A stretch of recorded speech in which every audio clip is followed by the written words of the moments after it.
Vous avez déjà eu une relation avec un Français?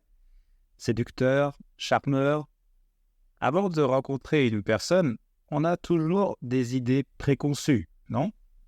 Et quand on la rencontre pour la première fois, parfois ces idées changent. Il y a un avant et un après. Et pour les Français alors? Bonjour, je suis Jonathan, professeur de français natif et coach pour tous ceux qui souhaitent gagner en confiance en français. Dans mon podcast, toutes les semaines, vous allez améliorer votre compréhension du français, mais aussi à débloquer votre apprentissage et enfin à mieux comprendre les codes culturels français. Sachez que vous pouvez accéder à la transcription gratuite et aux flashcards sur mon site web www.tavieenfrançais.com. Et si vous avez un moment, vous avez aussi la possibilité d'évaluer ce podcast avec une étoile et un commentaire. Quel est le cliché du séducteur français? Comment les étrangers perçoivent les Français en matière de relations amoureuses? Souvent, le cliché a une part de réalité, mais aussi une part de choses inventées. Qu'est-ce qui est vrai et qu'est-ce qui est faux? C'est la question qu'on se pose avant de vraiment connaître la vérité, ou plutôt sa vérité. Et c'est à ce moment-là qu'on se rend compte que tout n'est pas vrai dans le cliché. Alors, les hommes français sont-ils comme vous pensez? D'abord, si vous voulez bien, on va voir quelle est l'image du français séducteur dans le monde. Et puis après, on va découvrir ce qu'il y a de vrai de manière générale en explorant les différents codes culturels en amour en France. Alors, l'image du français séducteur est-elle bonne à l'étranger? Eh bien, le cliché du français séducteur, vu par les étrangers, est souvent celui d'un homme, ou parfois d'une femme, qui reflète un mélange de charme naturel, de confiance en soi et d'élégance. C'est un peu comme le cliché de la femme parisienne. D'ailleurs, j'ai fait notamment un épisode sur elle et la perception qu'ont les étrangers et les Français d'elle dans l'épisode numéro 23, si vous souhaitez l'écouter. Donc, pour revenir au français séducteur, son stéréotype a des racines profondes dans l'image culturelle et historique de la France. En fait, il est souvent associé au romantisme et à l'art de la séduction. Sur l'aspect négatif, le français séducteur est un infidèle. Clairement, ce cliché est bien présent. Une étude réalisée par le Pew Research Center montre que les étrangers, en particulier les Américains, perçoivent les Français comme étant plus tolérants envers l'infidélité que d'autres nationalités. Cette tolérance perçue renforce l'image stéréotypée du français séducteur, souvent associée à un charme décontracté et à une approche plus bienveillante des relations amoureuses. En fait, le français séducteur est souvent vu comme quelqu'un qui profite de l'instant. Il peut donner l'impression d'une attitude trop détendue. L'engagement est moins important que la passion du moment. Du coup, la conclusion qu'on tire, c'est que les Français ne prennent pas toujours la fidélité très au sérieux, étant plus intéressés par l'expérience amoureuse immédiate. Donc, même si certains ou certaines peuvent en fantasmer, ça reste un point négatif pour nous. On est vus comme des infidèles. Mais le français est souvent perçu comme un flirteur, habile et subtil, qui sait utiliser des compliments, des gestes élégants et une conversation raffinée pour séduire. Le flirt est vu comme une activité naturelle et quotidienne, où le charme est exprimé sans être trop lourd ou agressif. Il est souvent considéré comme un art délicat où l'on joue avec les mots et les émotions sans être trop direct. Et là, cette fois-ci, bon, je dirais un point positif pour les Français. Allez, on continue dans les aspects positifs. Le stéréotype du Français est celui d'un amoureux passionné qui n'hésite pas à déclarer ses sentiments de manière intense. Il est souvent vu comme quelqu'un qui valorise l'amour et les relations émotionnelles profondes, avec une attitude à la fois émotive et peut-être théâtrale. Par exemple, le Français est celui qui va se tenir sous une fenêtre avec une rose ou qui va écrire ses lettres d'amour à sa bien-aimée, mettant en avant un romantisme exagéré. Bon, on est à la limite du rêve, mais bon, ça reste un cliché. On imagine aussi que le séducteur français est souvent bien habillé, parfumé et attentif à son apparence. L'élégance est un élément clé de la séduction française et la présentation personnelle compte autant que la manière d'agir. Ça s'accompagne souvent de manière polie, voire galante, qui sont perçues comme un signe de respect envers la personne qu'il veut séduire. Par exemple, le Français séducteur est celui qui tient la porte ouverte pour une femme, qui parle doucement en employant des phrases comme « Mademoiselle » ou « Vous êtes ravissante aujourd'hui ». Il maîtrise l'art des petites attentions, c'est-à-dire il offre des fleurs, il fait des compliments, etc. pour montrer un certain respect et un charme subtil. Par exemple, on peut penser qu'il invite une femme à dîner au restaurant, un restaurant chic, lui tire la chaise pour qu'elle s'assoie et lui fait sentir qu'elle est la seule personne dans la pièce qui compte vraiment. Et aussi, beaucoup peuvent penser que les Français sont tous des grands orateurs, c'est-à-dire des personnes capables de mener des conversations intellectuelles pendant des heures. L'idée est que les Français utilisent des mots et des idées pour charmer et que la séduction passe souvent par le dialogue. D'ailleurs, l'accent français lui-même est souvent perçu comme séduisant et romantique par les étrangers. Il est possible de ne rien comprendre au français et écouter juste blablabla, blablabla, et avoir le coup de foudre. Bon, j'exagère un peu, peut-être. Oui, en français, on dit avoir un coup de foudre pour dire qu'on tombe amoureux rapidement, comme si c'était une décharge électrique. Et vous m'écoutez depuis quelques minutes, et j'imagine les personnes qui sortent ou qui sont déjà sorties avec des Français, qui doivent réagir à tous les aspects de ce cliché.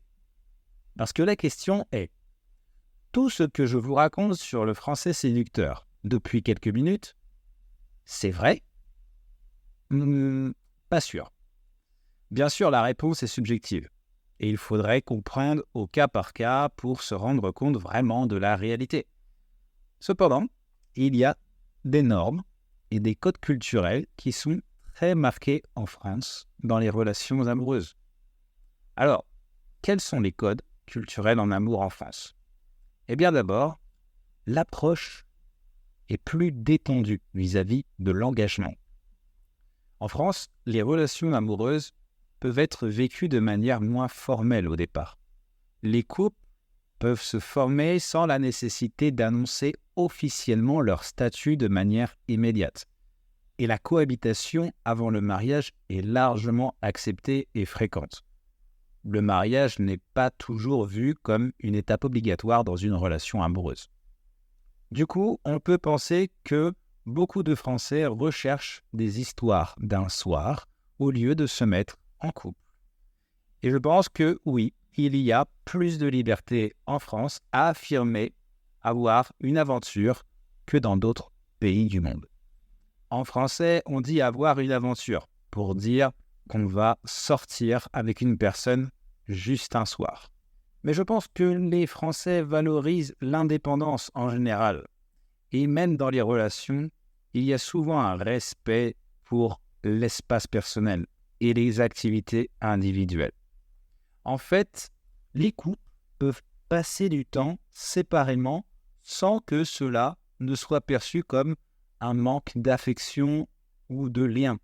Alors que dans d'autres pays, comme sur le continent américain, par exemple, bien que les couples cohabitent aussi, il y a souvent plus de pression sociale, je pense, sur la formalisation des relations à travers des fiançailles ou le mariage, particulièrement dans les régions plus conservatrices. En France, il n'est pas rare que des couples vivent ensemble et aient des enfants sans jamais se marier. Aussi, vous pouvez remarquer une approche décontractée ou libre quand vous allez au restaurant pour la première fois avec un Français. Bon, bien sûr, ça va dépendre de qui, mais au moment de l'addition, vous pouvez vous attendre soit à ce qu'il paye tout, soit à qu'il fasse moitié-moitié avec vous. Sauf s'il dit qu'il invite à l'avance, et là, il doit payer. Concernant l'importance de la séduction, je pense que oui, clairement, que pour beaucoup de Français, la manière de draguer est prise au sérieux. Draguer, c'est un mot plus informel qu'on utilise pour dire séduire. On dit aussi flirter, qui vient de l'anglais. C'est souvent vu comme un art de la conversation, en fait. Et il y a des gestes subtils. Et oui, je suis d'accord pour dire que les Français font très attention aux mots qu'ils utilisent quand ils draguent. Et même de manière plus générale, les Français essayent de choisir les bons mots pour complimenter sans que le compliment soit exagéré. Ce ne sont pas ceux qui vont se tenir sous une fenêtre avec une rose ou qui vont écrire des lettres d'amour. Non, bien sûr que non.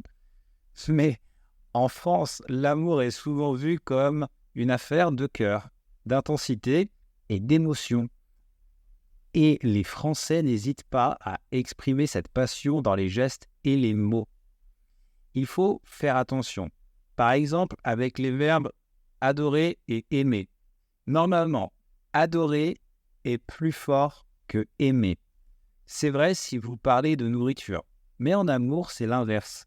Je t'adore aura plus la signification de I like you, alors que je t'aime, ce sera I love you. La complexité de la langue influence clairement les Français qui sentent qu'ils doivent être exigeants avec eux-mêmes. En fait, ils se mettent un peu la pression. Et quand je vous parlais de grands orateurs, vous savez, en fait, je pense qu'il s'agit plus d'hommes qui vont faire attention à leurs mots. Et sincèrement, je pense que les femmes françaises adorent cette attention, c'est-à-dire de trouver le mot parfait pour la complimenter. Il y aura toujours de la retenue pour exprimer ce qu'ils ont à dire. Et je pense que c'est le cas aussi pour exprimer leurs sentiments. Et c'est pour ça que certains de ma communauté avec qui j'ai discuté à ce sujet me disaient que les Français sont assez discrets et mystérieux. Alors, ça peut s'expliquer parce que dans la culture française, retenir ses émotions montre un signe de sophistication ou de maturité. Et puis, le style de séduction français met l'accent sur le mystère et l'implicite, ce qui peut entraîner une communication plus réservée des sentiments. Et pour l'infidélité, avant d'avoir fait mes recherches, sincèrement, je vous aurais dit que les Français et Françaises sont assez fidèles de manière générale. Mais ça, c'est ma perception et c'est sans preuve. Alors, j'ai recherché, j'ai trouvé une enquête menée en 2022 par Statista qui révèle que 55% des hommes français ont déjà trompé leur partenaire au moins une fois dans leur vie. Je ne sais pas comment ils font leur enquête, c'est-à-dire comment ils font pour savoir si c'est vrai, parce que qui va dire qu'il a trompé sa femme ou son homme? Mais bon, chacun aura son opinion, on va dire. En fait, peut-être qu'on peut dire que ce n'est pas que l'infidélité soit acceptée ou encouragée en France, mais elle est parfois moins dramatisée que dans des cultures où la fidélité stricte est une valeur essentielle. Alors, bien sûr, tout ce que je vous dis sur le français séducteur est subjectif. C'est une perception générale et bien évidemment, si vous avez un partenaire français ou si vous en avez eu un par le passé, vous pouvez avoir eu des expériences peut-être différentes. Alors dites-moi en commentaire, vous en pensez quoi? Les Français sont séducteurs ou pas? Voilà, on arrive à la fin de cet épisode. J'espère sincèrement qu'il vous a plu. Si c'est le cas, n'hésitez pas à le partager, bien sûr, à des personnes qui en auraient besoin. Sinon, si vous souhaitez, j'organise des classes de français où on parle notamment de différences culturelles et d'intégration. Si vous voulez plus d'informations ou si vous connaissez d'autres personnes qui en auraient besoin, ça me fera très plaisir de les accueillir. Mes cours sont personnalisés à chacun. Donc, pour chaque nouvelle personne qui se présente, vous avez la possibilité de profiter d'un appel gratuit avec moi pour parler de vos objectifs et de vos besoins. Donc pour ça, je vous laisse le lien dans la bio. Je vous remercie sincèrement de m'avoir écouté jusqu'à la fin.